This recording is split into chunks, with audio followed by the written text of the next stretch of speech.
Hello everybody, Interi, back again with another video. I just arrived from work, guys. I've been really busy the whole week, working from Monday to Saturday, and actually I just finished work, come home, and I just felt that I need to do a Cincinnati preview, really, and some of you have actually even requested about it. I wanted to do it earlier, but I just couldn't find time. Really, I couldn't find time. And this tournament has already started, but I don't know anything about it. I have not read anything. I just have seen the draw, but I have not seen any result because they have played a couple of matches and are still playing at this current time while I'm recording this video. So I wanted to do this preview as fast as possible before many matches have been played, because I want to do this without knowing anything about the outcomes. And you guys who have followed my channel now for a year or a half or something like that know that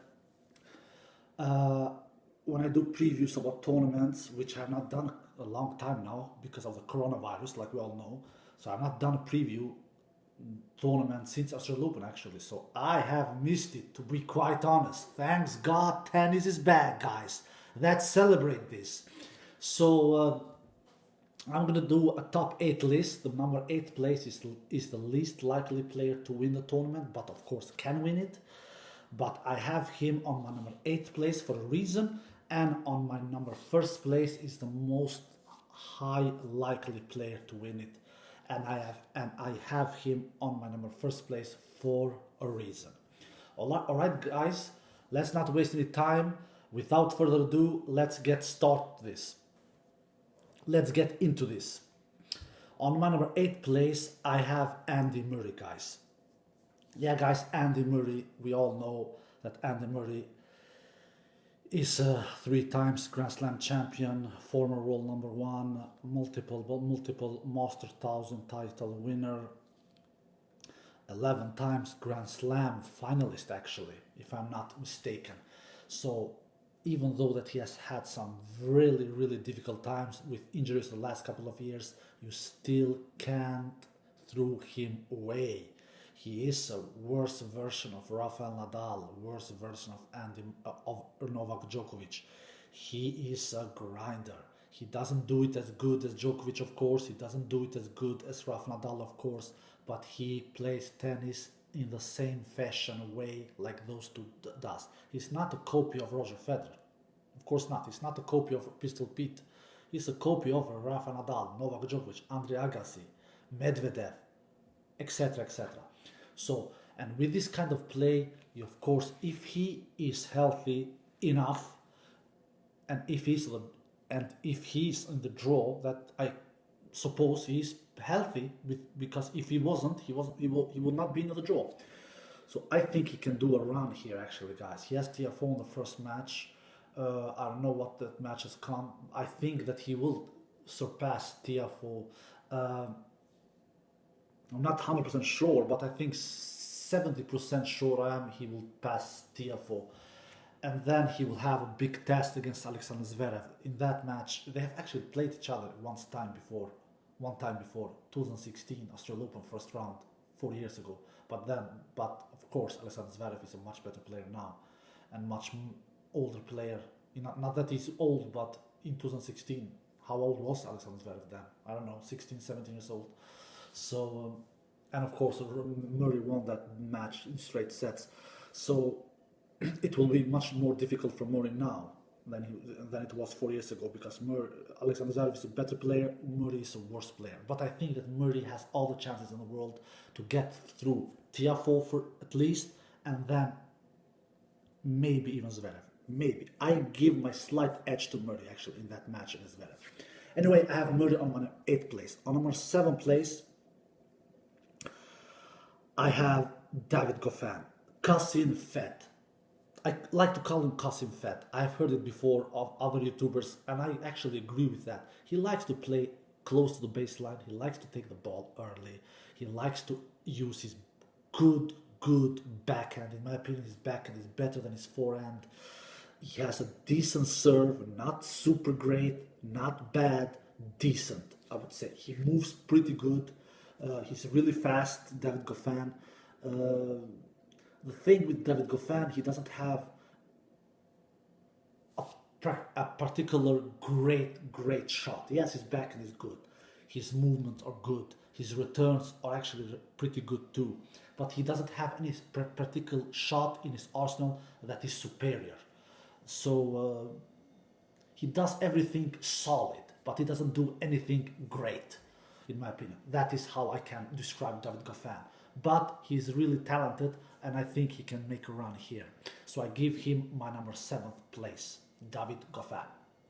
On my 6th place, guys, I have the last year's US Open semi-finalist, Mateo Brettini.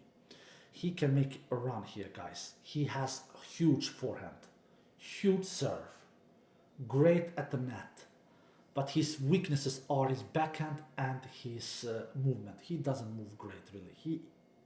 And I don't know if he really can, if he can improve his movement, because you are born in a way. You are lighting fast, you're medium fast, or you're slow fast. In my opinion, Matteo Brettini, he's slow fast. He's not the greatest mover on the tour, but he has some shots in his arsenal that can make really big damages. Because if that wasn't the case, he would not make it to a semi-final in the US Open like he did last year, lost to Rafael Nadal there. With his forehand, huge forehand, with his huge serve, with his great attacking game on the net, he can do some big damages here in Cincinnati. By the way, it is Cincinnati, but it is played in New York, but I guess you all guys know that by now. So, on number 6th place, I have Matteo Brettini. On number 5th place, I have RBA, guys. Yeah.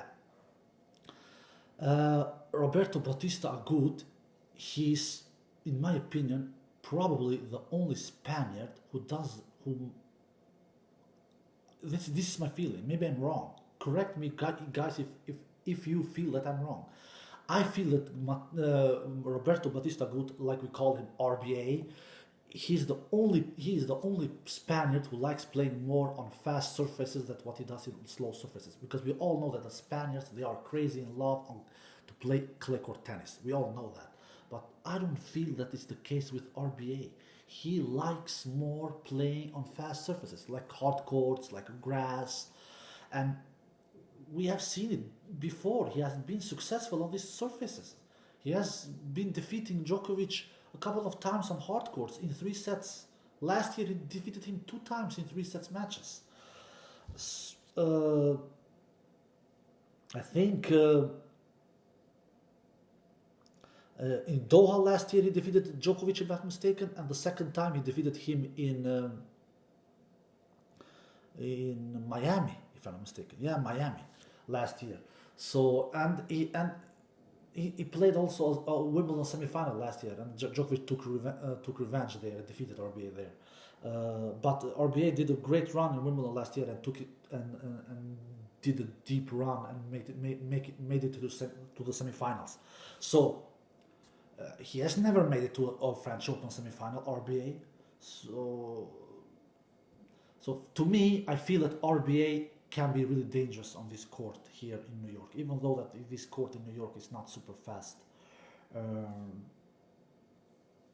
But it is still hard court, so I feel that RBA can do some damage here, and I have him as my number 5 place on the list, RBA. So on my number 4th place, I have Titibus. Titibus, guys, is we all know that Titibus is a look-alike player like Roger Federer used to be when Roger Federer was in Titibus' age. Even with the hair, actually, because we all know that Roger Federer had long hair when he was younger. And not only with the hair, but also with his tennis style, one single-handed backhand. They play kind of similar. But in my opinion, Roger Federer's backhand when he was in Tsitsipas' age was worse than what Tsitsipas' backhand is today. Tsitsipas' backhand is better than Roger Federer's backhand when Roger was in Tsitsipas' age. So Tsitsipas has all the tools. Really, he has a great serve, great forehand. He really can do some big damage with that forehand. Both inside forehand, he has a great inside forehand. He has a great cross-court forehand. He can hit it down the line. He can hit it cross-court. He can hit it with spin. He can hit it flat. He can do a lot of great things with that forehand.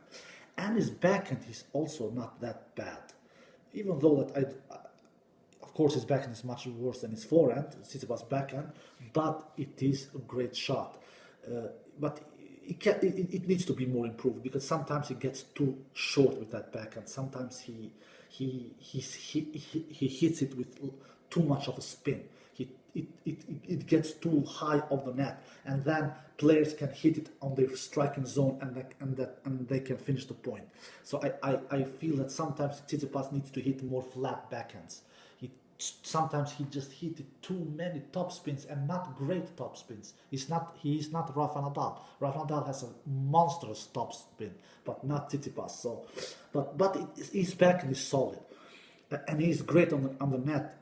Also, Tsitsipas. So he has really he has the whole package. The thing with Tsitsipas is that he needs to hold his game together. Sometimes he can do a lot of unforced errors. And his return game needs to improve as well. I feel that Tsitsipas' return game and his backhand needs to be improved for him to be even more dangerous and to take that final step and start winning majors. Because if he doesn't improve his returns and his backhand, he will not win majors in the near future. He will, of course, win majors when he has finished his career, but not in the near future if he doesn't improve his backhand and his returns, in my opinion. Alright, so I have Tsitsipas on my 4th place. On my number 3rd place, I have Daniil Medvedev, the defending champion, guys, who won Cincinnati last year, but in Canada, not in United States. We all know that Daniil Medvedev is a ball machine, a ball basher. He can really make your life difficulty from the baseline. He really can trade all day long without being tired. He hits flat shots, so it is difficult to attack his balls because he doesn't have so much spin. You know, guys, when you have spin on your ball, you can kill the points when the ball gets short on the court. But that is not the case with Medvedev because he hits so flat, and you have to go down with your knees and take the ball, and it is easier said than done. He's good on the net. He has a good serve. He moves pretty good to be that tall of a guy. So he has everything. Daniil Medvedev, he reminds me of Andy Murray, to be quite honest, but just a taller version. Not that Andy Murray is short, but Medvedev is taller than Murray. At least a little taller, what I know and can see with my eyes. So Medvedev is on my number 3rd place. On my 2nd place, we have only two players left, guys, and you probably know who those players are by now. On my number 2nd place, I have Novak Djokovic. Yeah, the world number 1, the 17 Grand Slam champion.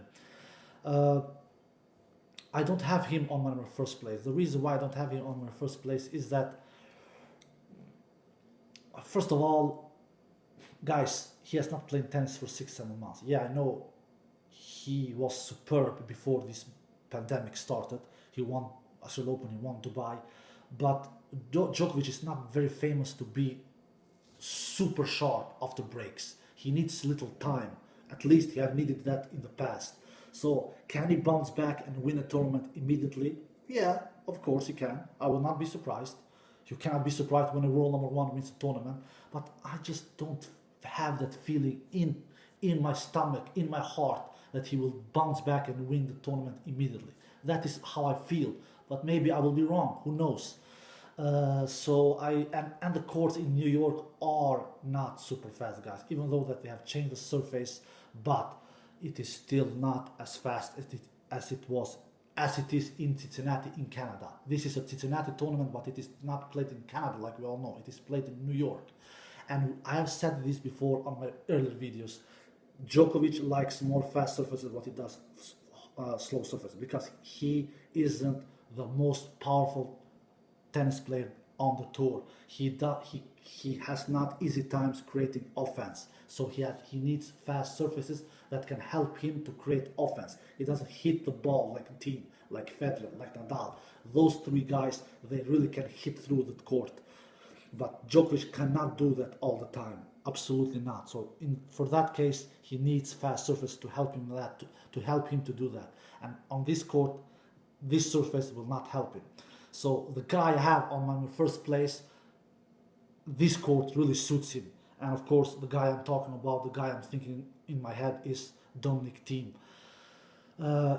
This is a slow surface. Dominic Thiem likes slow surfaces because he takes long cuts on his ground strokes. He has time to prepare his long, heavy ground strokes, and he can hit through this court. Dominic Thiem, both with his forehand and with his backhand. He has that kick serve, and that can bounce high on this surface, I believe. So I have Dominic Thiem on my first place. The quarterfinals list will be between Novak Djokovic and David Goffin. I think Djokovic will get through David Goffin there. The other quarterfinals will be between Andy Murray and Dominic Thiem. I think Dominic Thiem will get through Andy Murray. The third quarterfinals will be between Titibus and Berrettini. I think that Titibus will get through Berrettini. The fourth quarterfinals will be between Medvedev and RBA. I think Medvedev will get through RBA. The semi-final list will be then between Djokovic and Tsitsipas. Between Djokovic and Medvedev. I think that a rematch of last year's match when they played in Cincinnati last year.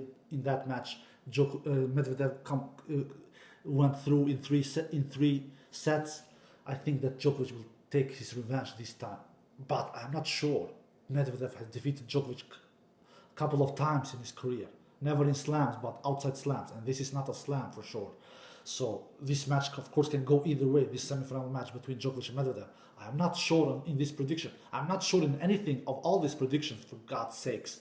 Especially not after not seeing any competition tennis for 6-7 months.